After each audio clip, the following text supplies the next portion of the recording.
Hi, this is Tim Andrews. I'm in Southern California outside Carlsbad at the 3rd annual ASI Power Summit, where we have 200 of the most respected industry experts in the promotional products industry. They're gathered here to interact over the course of the next couple of days to really talk about not only what happened in 2009 and what that meant for the industry and what it means going forward, but most importantly to start thinking about and planning for 2010. And really, as suppliers or decorators or distributors, really talk about what's on the horizon for the industry.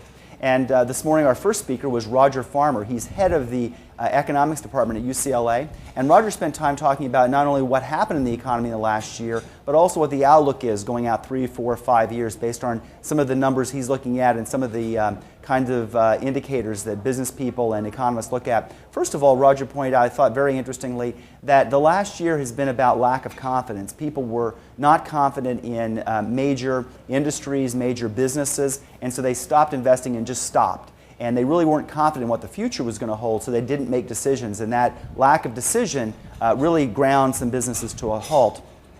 We asked our audience, though, of about 200 people, how confident they were that, for instance, the recession was over. And while Roger says that the indicators show that the recession ended 2 or 3 months ago, only about half of our audience said that they thought the recession was already over. About half thought that it was still going on or was not really at the end yet.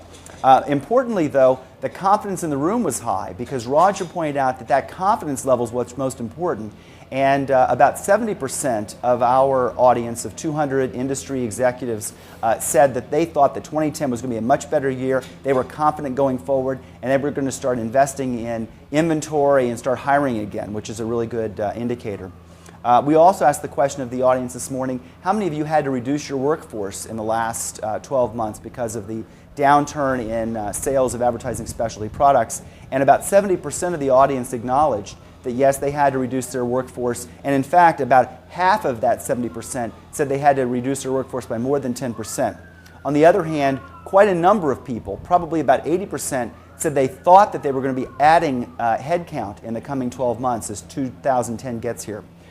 Roger Farmer, the head of the UCLA economics department, who's also a columnist for Financial Times newspaper, said that a couple things that we need to be thinking about as businesses. One is that inflation is a possibility. We really have to monitor what the commodity prices look like for the raw goods that go into our products and the prices that are occurring and what the inflation looks like in China, where we are a major importer, obviously, of Chinese goods. Because that really could drive some inflation and could drive higher prices overall in the United States, but also in our industry. And he also pointed out that as jobs start to recover, which could take a very long time, wages are likely to go up as well. And in terms of the unemployment rate, as Roger pointed out, it's very close to 10%. In some industries and some sectors, especially manufacturing, it's above 10%. And he says it's going to be 5 to more years before unemployment gets down to sort of the 5 to 6% rate that we had only a couple of years ago. We also had another session on what's working in your company and what people are doing, and I would say it really boiled down to a few things.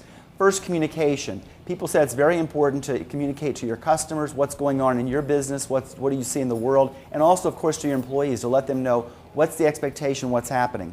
Second thing is to have a plan and really make sure that you're executing against that plan. Very difficult to plan sometimes when things are going out of your control in the economy, but you should really have a plan of what's your ideas to drive top-line revenue, to take costs out, and really stick to that plan. And then when something changes in the macroeconomic world, or you get a big order or you lose a big order, you make adjustments then. But you have to have a baseline plan. You can't come to work every day and your employees can't come to work every day not knowing what the expectations are that you have for them and that they should have for you.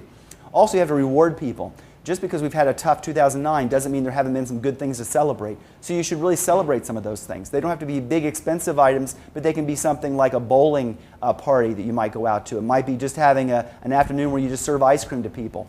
Could be gifts that you give people for their birthday or for a special anniversary. Very important that we do some things for our employees that we're working with, and also to remind ourselves to do those one-on-one things. One of the distributors on the panel said that she was spending a lot of time with one-on-one client meetings and client touches. Some clients have more time right now to spend with people and are looking to really talk about what's going on in their business, what their plan is for 2010. Now is the time to be asking people, what's changed in your business for 2009? How do you see the fall shaping up in 2010 and what you're planning? You've got to be in there with them right now. If you haven't talked to a client or a prospect in the last 30 days, you don't know their business because things are changing very rapidly. Unless you've really communicated with them by telephone or in person or an email, whatever way works for you and for them, you really don't know what's on their mind. We also had a very interactive 15-minute debate with a couple of people who were debating the validity of buying USA-made products. We had a manufacturer who does all USA-made products, and then we had an import gentleman who does importing for other suppliers. And so they had a quite raging debate over which was the safer product, which was the most cost-effective product. And that was a very interesting debate. Obviously, there's a lot of people that are interested in USA-made products, which you can find very easily searching an ESP online from ASI. But there's a lot of importing going on in the industry. And I think the bottom line was, people said, price isn't always the determinant. You should really make sure you understand where's your product coming from. Whether it's made in the USA or whether it's imported, you need to know where's it coming from, is it safe, is it socially responsibly created product, and make sure that when your end buyer, if you're a distributor, when your end buyer asks you where did the product come from, you need to be able to answer that question. This is Tim Andrews. I'm wrapping up the first morning session here at the ASI Power Summit in Carlsbad, California. Check in over the course of the next couple of days as we spend more time with the 200 most senior executives in the industry that are here gathered at the ASI Power Summit. And I'll catch up with you later today. Thank you very much.